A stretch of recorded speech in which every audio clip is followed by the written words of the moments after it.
প্রিয় মানুষের অন্তরে আপনি জায়গা করে নেওয়ার জন্য আজকে শক্তিশালী একটি বশীকরণ আমল আপনাদেরকে শিখিয়ে দিব।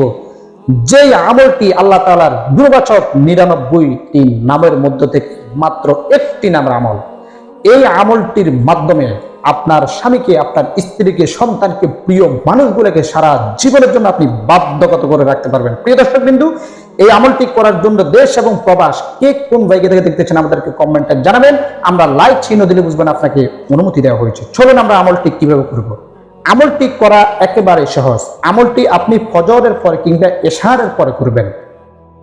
আপনি প্রথমে 2 রাকাত সলাতুল হাজাত, আপনি নফল নামাজ 2 রাকাত আপনি পড়বেন। পড়ার পরে 11 বার দুরূদ ইব্রাহিম পাঠ করে নির্জনে ওই ফাঁক বিছানার মধ্যে বৈশা আল্লাহ তাআলার গুণবাচক একটি নাম ইয়া ওয়াদুদু 303 বার পাঠ করে এরপরে দুরূদ শরীফ পাঠ করে আল্লাহর কাছে আপনার প্রিয় মানুষ যাকে আপনি বশ করতে চাচ্ছেন তার জন্য দোয়া করুন।